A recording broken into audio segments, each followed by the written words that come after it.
Ako imate preko 50 godina i redovito osjećate trnce u rukama, možda niz ruku, možda u šakama, možda u nogama ili u stopalu, nemojte odmah misliti da je to sigurno nešto radi starenja ili da je to sigurno možda nešto što se naziva dijabetes. Postoji jedna druga informacija što veliki broj vas nikada nije čuo. Možemo reći, jedan vitamin je izuzetno važan za živčani sustav i krv, da njegova nedostatak može izgledati kao problem cirkulacije, neuropatija, anemija ili jednostavno kronični umor. Govorimo o vitaminu B12. A ono što je posebno zanimljivo jest da B12 može nedostajati čak i ljudima koji redovito jedu meso i uzimaju dodatke prehrane. Zašto? Zato što nije važno samo koliko vitamina pojedete, nego i možete li ga pravilno apsorbirati. Iako uzimate specijalno probleme, imate osobe koje imaju preko 50 godina života, pa tu probava više ne može odraditi dovoljnu količinu onih prerađenih stvari koje pojedete iz svakodnevne prehrane, ne uzimate dovoljno minerala, vitamina, pijete velike količine lijekova, normalno da veliki broj vas ima trnce, žaranje i peckanje, a nitko od vas na kraj pameti nije bio da vam možda nedostaje vitamin B12. Zašto je B12 toliko važan? Vitamin B12 potreban je za normalno stvaranje krvnih stanica, normalno funkcioniranje živčanog sustava i brojne druge procese u organizmu. Zato njegov nedostatak može dati vrlo različite simptome. Umor, slabost, bljedilo, zadihanost ili lupanje srca mogu biti dio problema. Ali mogu se pojaviti trnci, pečenje, žarenje, utrnutost ili promjene osjeta u rukama ili nogama. I kod nekih ljudi problem može postati neravnoteža ili sigurnost pri hodanju. Naravno, B12 nije jedini mogući uzrok tih simptoma, upravo zato treba procijeniti cijelu sliku. I ključ je da shvatite, za Boga miloga, da vidite da li vam nedostaje vitamin B12 i specijalno vitamini B skupine ukoliko osjećate trnce, žarenje i peckanje. Ja vam svakodnevno gledam u mojoj ordinaciji kada liječimo probleme sa neuropatijama, dijabetesom, bolesnom kralježnicom, da veliki broj vas ponekad mjesecima, čak i godinama idete kod 100 specijalista, 100 pretraga i uvijek imate pogoršavanje simptoma, jer niko nikada vam nije provjerio ono što je najbitnije, a to naravno ključno liječnici i dijagnostičari. Nažalost, u cijelom svijetu je rapidan porast broja osoba koji imaju perifernu neuropatiju, bolesne živce. A kada ste zadnji puta pogledali vitamin B12? Zašto B12 postaje posebno važan nakon 50? B12 iz hrane mora proći složen proces da bi ga organizam mogao iskoristiti. Nije dovoljno samo pojesti hranu bogatu vitaminom B12, jer kod dijela starijih osoba mijenja se funkcija želuca. Može biti manje želučane kiseline, mogu postojati promjene želučane sluznice, bolesti želuca ili crijeva ili posljedica određenih operacija. Zato netko može reći, ali ja jedem meso gotovo svaki dan koje ima puno vitamina B12, kako bi mogao imati nedostatak.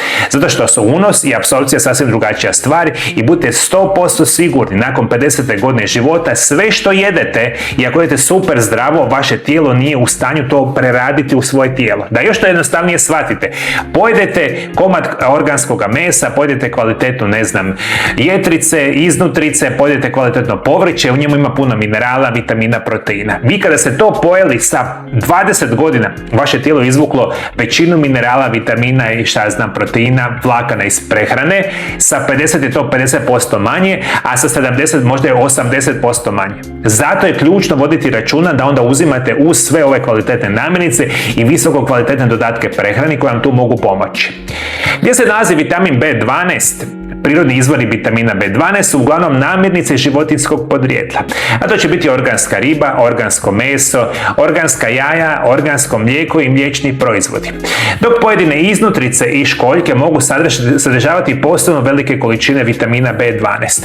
A osobe koje ne jedu proizvode životinjskog podrijetla mogu imati i treba imati pouzdan izvor vitamina B12 iz obogaćene hrane ili odgovarajuće suplementacije. Ali prehrana nije jedini razlog zbog kojega to možete nedostajati, i rekao sam, jedan od glavnih razloga biti će kompletna loša apsorpcija u probavi, jer tijelo ne probavlja normalnu hranu i ne probavlja normalno vitamin B12, a tu veliku ključnu ulogu igraju naravno loša hrana, enormno gutanje kemijskih sintetskih lijekova, trujete svoje tijelo desetljećima i onda imate trnce u žarenjima, peckanjima, u rukama i nogama i nemate blage veze kako to riješiti. Kako nedostatak vitamina B12 izgleda? Jedna mogućnost je anemija. Tada se mogu pojaviti umor, slabost, bljedilo, lupanje srca ili zadihanost pri naporu. Ali B12 mi je posebno važan zbog živčanog sustava. Trnci, utrnutost, pečenje stopala, promjene osjeta, problemi ravnoteže i nesigurnost pri hodanju mogu biti dio slike. Ponekad se mogu pojaviti problemi sa koncentracijom i druge neurološke tegobe. I sada dolazimo do jednih od najvećih pogrešaka. Većina ljudi misle, to je normalno u mojim godinama i ja sam to čuo po milijarditi puta u mojoj praksi. Pa ništa nije normalno kada se ti bolestan i piješ 10 lijekova dnevno i imaš 100 drugih simptoma. Ništa od toga nije normalno. Nije normalan dio starenja. Ajde više shvatite u svojoj glavi da netko može imati 70 godina da bude zdrava osoba. Nažalost, mi živimo u vremenima kada smo mi sebe učinili putem prehrane, putem lijekova, putem lošeg načina života, abnormalno bolesni u zadnjih 30 godina. I nama je postalo normalno da imam 50 godina pa da imam visoki krvni tlak, dijabetes, jer Bože moj, to svi imaju i to je normalno stanje našega zdravlja.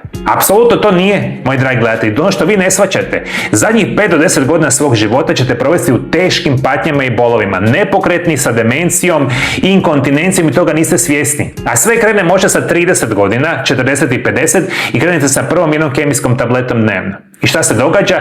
Sa 60-65 godina počnu jako veliki problemi. Ja gledam to u svakodnevnoj praksi. I zato vas enormno trudim se zadnjih 7 godina vas educirati ono što vidim u svoje prakse i što znam učenja zadnjih 30 godina. I ja imam sad uskoro 50 godina, moji dragi gledatelji. I to gledam desetljećima u mojoj praksi i svi radite jednu te istu grešku. Zato vodite računa o tome. Nije dobro reći imam 68 godina, zato mi trnu stopala, jer dob nije dijagnoza. Starija osoba može imati dijabetes, može imati problem s kralježnicom, može imati perifernu neuropatiju, može imati poremećaj cirkulacije ili nedostatak vitamina B12. Ili nešto sasvim drugo. Ako uzrok ne znate, nije dobro mjesecima kupovati preparate za bolju cirkulaciju, mazati stopala kremama i čekati. Ili uzimati kemijske sintetske lijekove. Ne znate uzrok bolesti. Zašto vam trne stopala? Zašto vam trne ruke? Zašto? Je li to B12, je to dijabetes ili je kemijski lijek ili je prehrana? Što je u pitanju?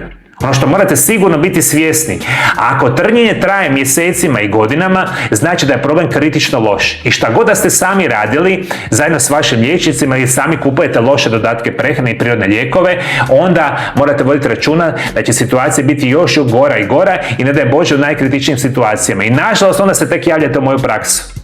Vodite računa da se prije potražite stručnu pomoć, jer kada je stručna pomoć adekvatna, onda će vam neko vas izliječiti u roku tjedan, 2, 3 ili mjesec, 2, 3. Što ste dulje u problemu, puno je teže za liječenje. I još par bitnih informacija. Koji je oblik vitamina B12 najbolji? I na tržištu ćete vidjeti metilkobalamin, cijanokobalamin, hidroksikobalamin i druge oblike, ali ljudi često postave pogrešno pitanje. Nije prvo pitanje koji je oblik najbolji, prvo pitanje je zašto vam je vitamin B12 nizak. Da li imate problem apsorpcije, je li nedostatak blag ili ozbiljan, postoje li neurološki simptomi, treba li vam oralna suplementacija ili drugi način liječenja? I ako ne znate odgovor na ova pitanja, rasprava o etiketi bočice nije najvažniji problem. I kako se problem probijava? Kod sumnje na B12 gleda se krvna slika i status vitamina B12. A prema simptomima i nalazima liječnik može odlučiti treba li mu dodatne pretrage. Posebno je važno povezati laboratorij sa osobom. Jer netko ko ima anemiju, trnce, drugo uzima metformin, ima želučane probleme, nije ista situacija kao kod osoba bez ikakvih simptoma koje je slučajno napravio nalaz. I zato mi dolazimo u onoj kaos moderne medicine, milijarde bolesnih osoba, mi smo svi danas u bolnicama, nitko nas dobro ne pogleda, nitko ne napravi pravilnu dijagnostičku pretragu i mi smo bolesni zadnjih 15-20 godina života. Zato je ključno, moji dragi gledatelji, da imate pravilno medicinskog stručnjaka. Svi vi koji uistinu želite izliječiti bolesne živce, perifernu neuropatiju, bolesna leđa, bolesne kukove, bolesno jetro, bolesno srce, šta god, mojom je to osnovna ekspertiza da vam pomogne. Idemo kombinirati super modernu medicinu koja nema nuspojava sa super programima Mario Lab liječenja, nutricionizma i prirodnih lijekova. I onda ćete početi liječiti vaše probleme prirodno i sigurno i sa modernim metodama po potrebi da vam daju šansu da budete zdravi. Ukoliko trebate moju pomoć iz bilo kojeg kraja svijeta, zovite moju ordinaciju, ja ću vam drage volje pomoći. A svi vi koji želite saznati još jedan izvanredan prirodni lijek koji ja koristim u mojoj praksi za liječenje periferne neuropatije bolesnih živaca, pogledajte video ovaj pored mene. naravno ga nastavite gledati jer vam je jako, jako ključan. Hvala što me pratite, vidimo se drugi puta, lijepi pozdrav.